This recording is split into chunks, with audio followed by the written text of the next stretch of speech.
Welcome friends. Crown Prince Edison कहता है, बहुत दिनों बाद मिले माय लेडी, मैं तो आपका चेहरा लगभग भूल ही गया था। देन फीमेल लीड ग्रीट करते हुए कहती है, आपका स्वागत है योर हाइनेस। आखिर आप जैसे हम्बल पर्सन ऐसी मामूली सी जगह पर क्यों आए हैं? एंड मन में कहती है, मैं बाल बाल बची, मैं लगभग कहने ही वाली थी कि तुम जैसा पर्सन ऐसी महान जगह पर क्या कर रहा है। देन क्राउन प्रिंस एडिसन कहता है, लौटने के बाद तुम एक बार भी नहीं आई, इसलिए मैं तुम्हें यहाँ देखने के लिए आ गया कि तुम जीवित हो या नहीं। देन फीमेल लीड कहती है, मैं माफी चाहती हूँ, ग्रेसिया एम्पायर में जो कुछ भी हुआ उसके कारण मैं काफी ज्यादा बिजी थी। मेरे जैसे किसी बिजी पर्सन के लिए आपने अपनी कीमती समय निकाला, उसके लिए मैं आपकी बहुत ही आभारी हूँ। देन क्राउन प्रिंस एडिसन कहता है, वैसे आप बातें बहुत ही अच्छा कर लेती हैं। देन फीमेल लीड कहती है, तो आज आप यहाँ क्यों आए हैं? देन क्राउन प्रिंस एडिसन कहता है, मैंने इस कैफे के बारे में पहले तक अफवाहें सुनी थी, इसलिए मैं खुद देखने आ गया। जैसा कि मुझे उम्मीद था, ये एक ठंडा और मेरे टेस्ट के लिए सुटेबल कॉफी है, बिल्कुल वैसे ही जैसा मैंने इसके बारे में सुना था। देन फीमेल लीड उसे हैरान होकर घूरती है और मन में कहती है, क्या ये पर्सन बस इसी कारण से यहाँ पर आया है? मुझे तो शक हो रहा है। देन क्राउन प्रिंस एडिसन उसे बैठने के लिए कहता है और बताता है, आजकल मैं जहाँ भी जाता हूँ हर कोई बस आपके बारे में ही बातें करता है। ग्रेसिया एम्पायर में जो भी हुआ और आप जो बिजनेस चला रही हैं वो सभी सच में अविश्वसनीय रूप से काफी ज्यादा अमेजिंग है। एंड वो हमारी फीमेल लीड को टीज करते हुए कहता है, मैंने सुना है कि आप मैजिक टावर के सामने बहुत ज्यादा रोई थी। ये बड़े अफसोस की बात है कि मैंने वो नजारा अपनी आंखों से नहीं देखा। एंड ये सुनकर हमारी फीमेल लीड मन में कहती है, जिन यादों को मैं भूलना चाहती थी, आखिर ये आदमी उसी को क्यों बीच में ला रहा है? ये तो साफ है, इस आदमी को दूसरे के घाव पर नमक छिड़कना बहुत ही अच्छे से मालूम है। देन क्राउन प्रिंस कहता है, हाल ही में अफवाहें फैल रही हैं कि आपको गार्डियन स्वॉर्ड द्वारा चुना गया। आखिर ये कैसे संभव हुआ? आप तो जेवलिन फैमिली की भी नहीं हैं। देन फीमेल लीड कहती है, वेल मैं काफी लकी रही। देन क्राउन प्रिंस कहता है, ओह तो क्या लेडी के पास गार्डियन स्वॉर्ड है? देन फीमेल लीड कहती है, नहीं, ये जेवलिन फैमिली के पास रहेगा क्योंकि मुझे उसे लेने का अधिकार नहीं है।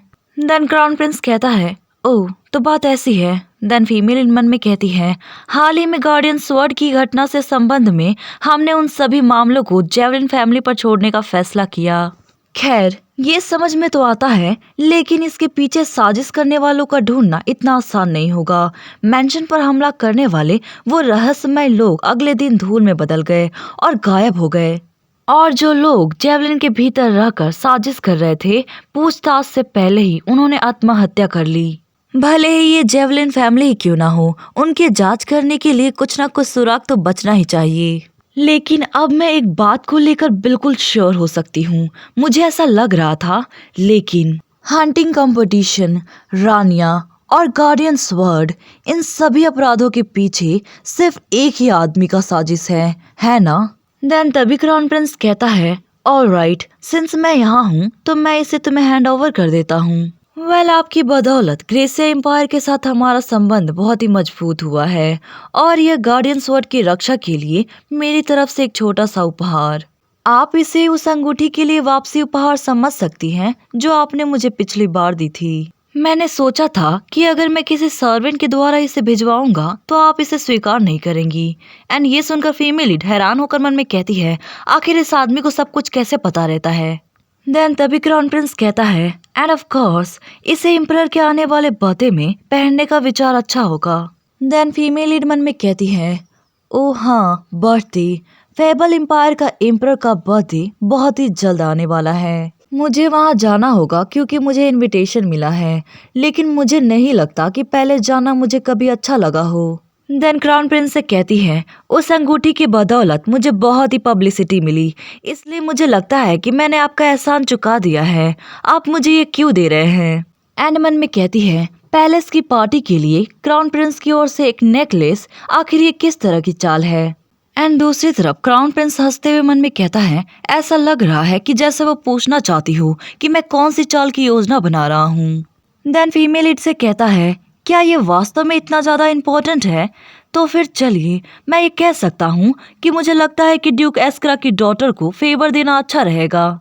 आखिर वो ग्रेसिया एम्पायर के पावरफुल पर्सन जो हैं। देन फीमेल लीड कहती है अच्छा तो ऐसी बात है। देन तभी उसे रियलाइज होता है तो वो पूरी तरीके से शॉक्ड हो जाती है। देन कहती है आपने अभी ये क्या कहा। एंड ये सुनकर क्राउन प्रिंस हैरान होकर कहता है क्या आपके इस रिएक्शन से क्या मतलब, कहीं आपको ऐसी गलतफहमी तो नहीं है कि मुझे इसके बारे में कुछ नहीं पता, कहीं ऐसा तो नहीं आप पहले इसके खुफिया नेटवर्क को हल्के में ले रही हैं। वेल ये सुनकर फीमेल तो पूरी तरीके से सदमे में चली जाती है और मन में कहती है हाँ बिल्कुल मैंने इसके बारे में क्यों नहीं सोचा।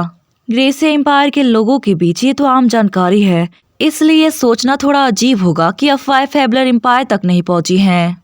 काउंट एल्टर ने इसे रोकने की कोशिश की लेकिन मुझे उन पर आंख बंद के भरोसा नहीं करना चाहिए था। वेल दूसरी तरफ क्राउन प्रिंस हमारी फीमेल लीड की ऐसी हालत देखकर मुस्कुरा रहा था और कहता है मैं तो बस पूछ रहा हूँ, लेकिन आप ये मत भूलना कि सॉर्फल फैमिली का खुफिया नेटवर्क इंपीरियल फैमिली की तुलना में कम नहीं है ना। देन ये सुनकर हमारी फीमेल लीड और भी ज्यादा परेशान हो जाती है और मन में कहती है अरे नहीं मैं तो इसके बारे में भूल ही गई थी। तो इसका मतलब ये है कि पूरे फैमिली को पहले ही पता चल गया था कि मैं अपने बायोलॉजिकल फादर से मिल चुकी हूँ, इसलिए सब लोग इतना अजीब बर्ताव कर रहे थे। अब जाकर मुझे समझ में आया, तो इसका मतलब ये है कि वो जानते हैं कि मेरे बायोलॉजिकल फादर कौन है। तो इसलिए जब भी मैं ग्रेसिया एम्पायर के बारे में बातें करती तो सब टॉपिक चेंज कर देती। वेल जब उसे रियलाइज होता है तो और भी ज्यादा परेशान होकर कहती है अरे नहीं तो रावी को भी पता चल गया है कि हम दोनों के अलग फादर हैं। एंड दूसरी तरफ हमारा बेचारा रावी जो मन लगाकर अपने स्टडी रूम में पढ़ाई कर रहा था वो कहता है अचानक से मुझे ठंड क्यों लग रही है। देन नेक्स्ट सीन में हमें फेबलर एम्पायर का पैलेस का सीन दिखाया जाता है। आवाज आती है मदर बैंक्वेट जाने का समय हो गया है। देन इम्प्रेस कहती है क्या ऐसी बात है एबियल। वेल इनका नाम जेविएला है, ये फेबलर एम्पायर की इम्प्रेस है और वो बताती हैं जो मेरे पैरों तले कांपते थे अब वो क्राउन प्रिंस के फेवर के लिए तरस रहे हैं। सब कोई इस पावर के शिफ्टिंग को समझ सकता है, यहाँ तक कि एम्परर को भी मेरे बेटे से ज्यादा एडिसन की जरूरत पड़ती है।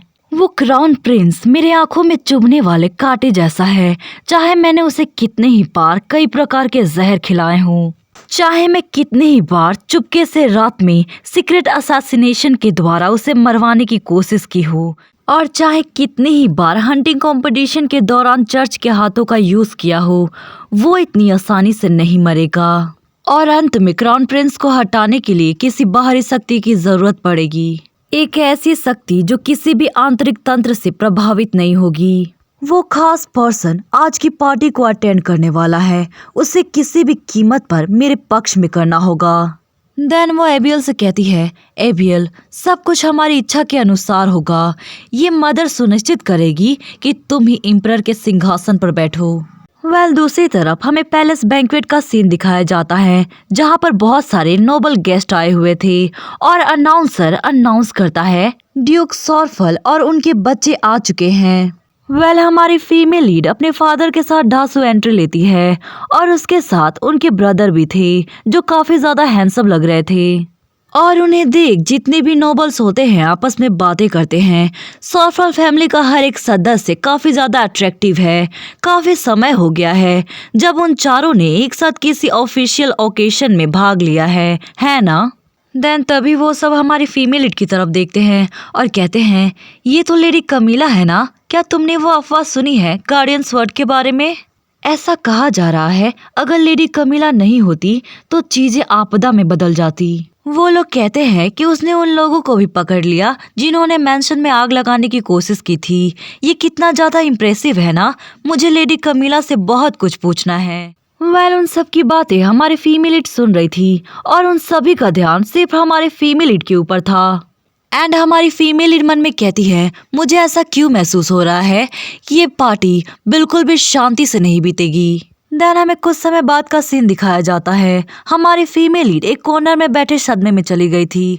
वेल ऑफ कोर्स हर जगह परेशान किए जाने के बाद उसे कॉर्नर में बैठने के अलावा और कोई ऑप्शन नहीं बचता। एंड परेशान होकर मन में कहती है हर पर्सन जो मुझसे मिलता है वो गार्डियंस वर्ड के बारे में जरूर पूछता है, तो अब प्रैक्टिकल रूप से मुझे मेरा जवाब मालूम है।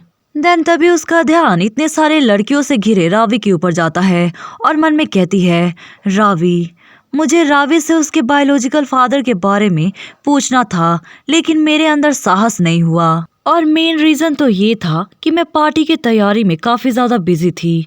लेकिन इसके बाद मुझे ड्यूक एस्करा से मिलने का कोई इरादा नहीं है और ना ही उनके घर जाने का।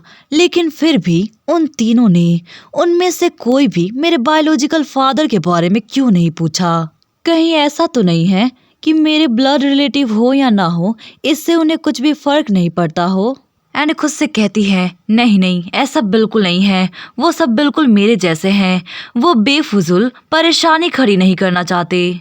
देन तभी अनाउंसमेंट होता है कि इंपीरियल फैमिली के मेंबर आ चुके हैं। एंड ये सुनकर हमारी फीमेल लीड शॉक्ड हो जाती है।